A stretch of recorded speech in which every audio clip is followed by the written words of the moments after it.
जीवन में दुख और सुख जीवन का अभिन्न अंग है। दुख जो हमारे जीवन में एक रात के जैसे है और सुख जो हमारे जीवन में एक दिन के जैसे है। जिस प्रकार एक दिन के बाद रात आती है, उसी प्रकार रात अगर है तो दिन भी होगा। इतना विश्वास हमको अपने जीवन में रखना ही है। अगर आज दुख है तो कल सुख होगा, कल अगर सुख है तो दुख भी आएगा। इसके लिए तो हमें तैयार रहना चाहिए। अगर हम इस दुख के लिए तैयार होते हैं, अगर हम इस दुख से लड़ने के लिए रेडी होते हैं, तो सच मानिए हमारा आधा दुख तो वहीं ख़त्म हो जाता है। आज इस सेशन में हम बात करेंगे कि हम अपने जीवन में आने वाले दुखों की इंटेंसिटी को कैसे कम कर लें, कैसे हम अपने जीवन से इन दुखों के असर को ख़त्म कर दें। इसके लिए हम बात करेंगे हनुमान जी के कुछ अच्छे प्रसंगों का जो सुंदरकांड से लिया गया है। नमस्कार, मैं हूं सतीश, स्वागत है आपका मेरे वीडियो में। आज हम बात करते हैं अपने जीवन के कुछ अहम पहलुओं के बारे में। जब हनुमान जी लंका जा रहे थे सीता माता की खोज के लिए, रास्ते में उन्हें सुरसा मिली। सुरसा ने कहा, आज सुरन मोहि दीन आहारा। सुरसा ने कहा कि आज भगवान ने मुझे मेरा खाना मेरे सामने दे दिया, आहार दे दिया। जब हनुमान जी ने इस बात को सुना तो हनुमान जी ने कहा, माता मैं अभी बहुत ज़रूरी काम से लंका जा रहा हूँ, मुझे सीता माँ की खोज करनी है, अपने राम जी का काम पूरा करना है, मुझे वो काम पूरा कर लेने दो, फिर मैं वापस आऊँगा और आप मुझे खा लेना। सुरसा ने उनकी एक बात नहीं सुनी और उसने योजन भर अपना मुंह खोला। एक योजन का मुंह खोला मतलब एक योजन में 12 किलोमीटर्स। जब हनुमान जी ने देखा कि सुरसा माता ने 12 किलोमीटर का बड़ा मुंह खोला है, तब हनुमान जी ने अपना साइज़ डबल कर लिया। हनुमान जी 24 किलोमीटर्स लंबे हो गए। ऐसे ही जब सुरसा ने 16 योजन का मुख खोला, तब हनुमान जी ने 32 योजन का साइज़ बढ़ा लिया। सुरसा ने अंततः 100 योजन का मुंह खोला और तभी हनुमान जी ने अपना बहुत ही छोटा रूप लिया और सुरसा के मुंह में जाके और वापस आ गए। जब सुरसा ने इस चीज़ को देखा, तब सुरसा ने समझ लिया कि बुद्धि के निधान, बल के देवता पवन सुत हनुमान में वाकई बुद्धि और बल दोनों हैं।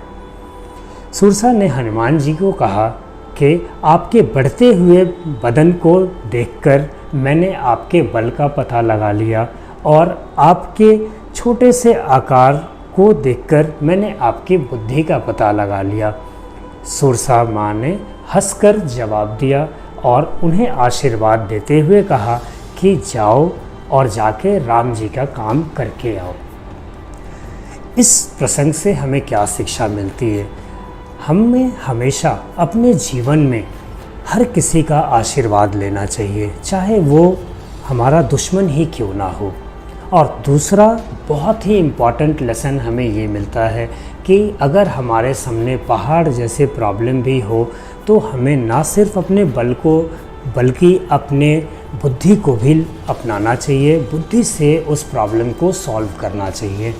अगर हम अपनी बुद्धि और बल दोनों का इस्तेमाल करके अपने जीवन में आए हुए प्रॉब्लम्स को सॉल्व करेंगे, यकीन मानो हमारे जीवन के प्रॉब्लम्स 50% वहीं सॉल्व हो जाएंगे।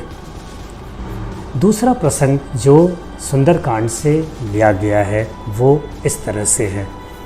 हम अपने जीवन में कोई भी नया काम शुरू कर देते हैं, लेकिन कहीं न कहीं हमारे जीवन में एक डर बना होता है।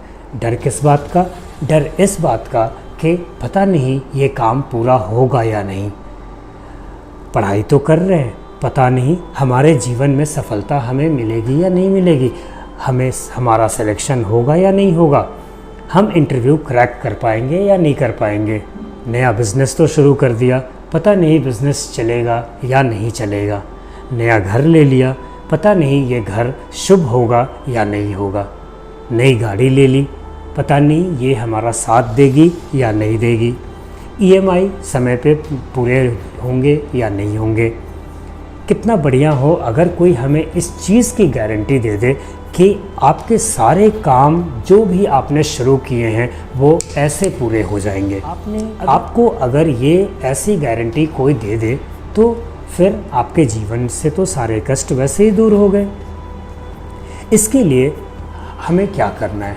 इसके लिए हमें बस एक सुंदरकांड की चौपाई को याद रखना है और उसे हमेशा अपने मन में दोहराना है। वो क्या है?